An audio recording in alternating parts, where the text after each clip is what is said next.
Hey world, happy Pride Month! Today I'm going to talk about gender and explore the different gender labels in honor of Pride Month. First term I want to define is transgender, which is when you transition from one gender to another gender. And then the second term is non-binary. Now, non-binary is a big umbrella. All right, we already got the binary genders, which is male, female, and most of the time transgender is like going from male to female or female to male. But sometimes some non-binary people consider themselves gender, going from male to a non-binary gender or female to a non-binary gender. But not every non-binary person identifies as trans. Some of them just identify as non-binary, so it's good to remember that. But what is non-binary specifically? Well, it is an umbrella term, so non-binary can mean many different things, all right? It's not like non-binary is the third gender and then there's just 3 genders. No, there's so many different genders, especially across cultures. There are like cultures that have their own gender identities that you can, like, only that culture can identify as. Like, for example, a lot of indigenous, American indigenous communities have their own third gender, and someone who's not part of that community can't identify as that, even if they can relate to that specific identity. So therefore, gender isn't just like how one feels internally, it's also cultural. Another word that's synonymous with non-binary is genderqueer. Now, what's the difference between non-binary and genderqueer? Why would one consider themselves genderqueer versus non-binary? Genderqueer, from my understanding from my Reddit research, genderqueer is more like political. It's more of like a political statement, a little more radical. Non-binary is more broad, while genderqueer is like just more specific, like just saying I'm queer, It's like saying I'm queer. But queer is more associated with sexuality, versus genderqueer, it's like I'm a gender. I'm a little gender silly over here. The next term I want to define is gender fluid. Now, we talked about being transgender, transitioning from one gender to the next.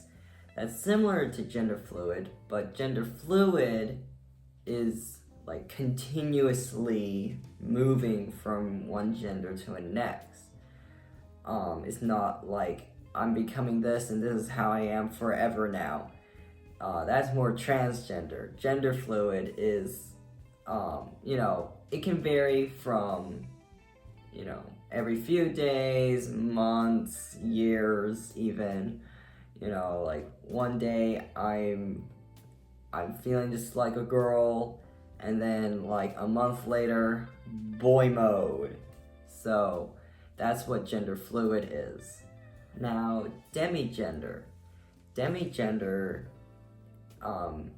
is a bit confusing, but it basically is identifying as part of a gender. For example, demi-girl, demi-boy. Think of it as I'm sort of a girl, I'm sort of a boy, it's like not feeling like I'm not like a boy, I'm like half boy, half whatever.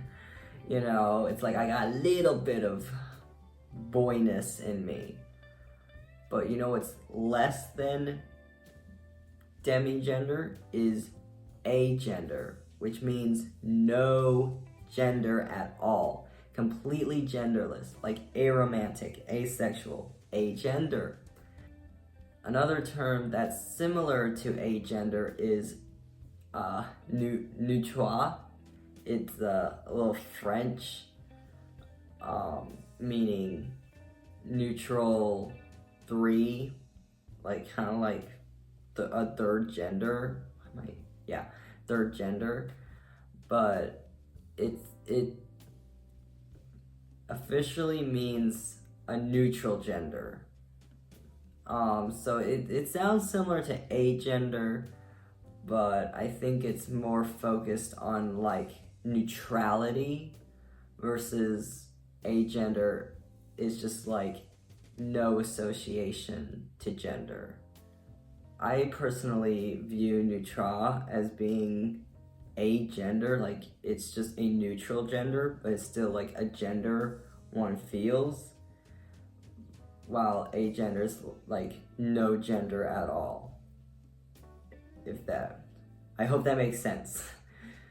Next is androgen.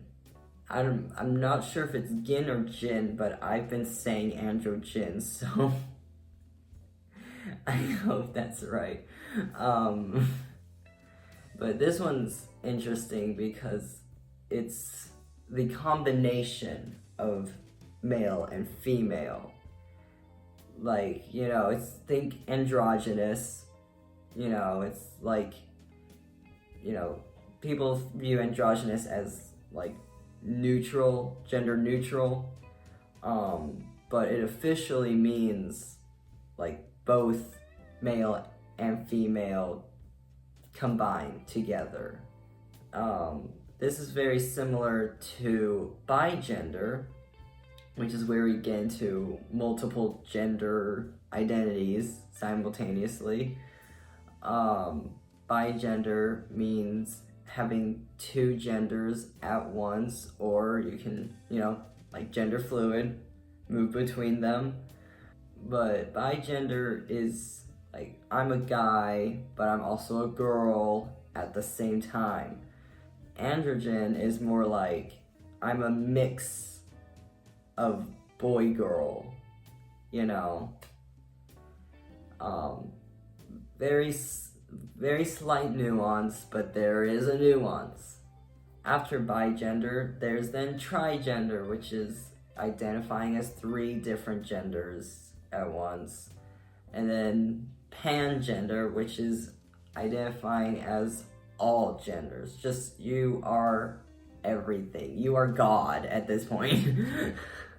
Next, I want to talk about are the cultural genders. I already talked about, you know, indigenous communities having their own genders, but I want to touch on Two-Spirit. Two-Spirit is a huge gender identity in many indigenous tribes across North America and South America.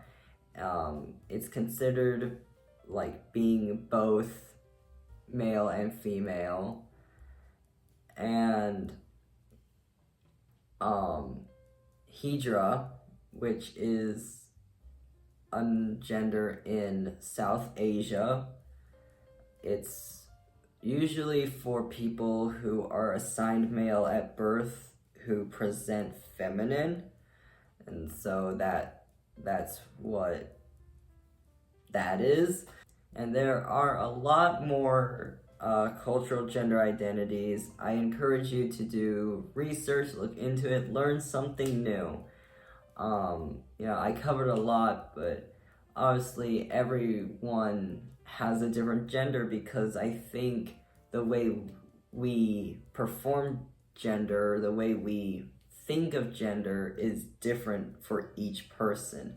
Each person experiences gender differently, And I think it's important to acknowledge that and to not be so strict on these binaries.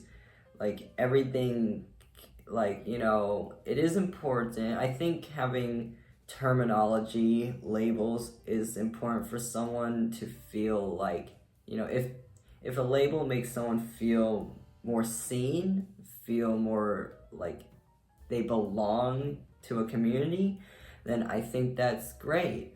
But at the end of the day, you know, the label isn't what matters. It's what you feel inside that matters. And you can identify with no label. You can just be, I'm genderqueer, I'm just kind of whatever, you know, and that's completely valid. So I hope you guys have a good Pride Month and just be who you are, what you are, love who you want to love, kiss all the genders. So, yeah, have fun.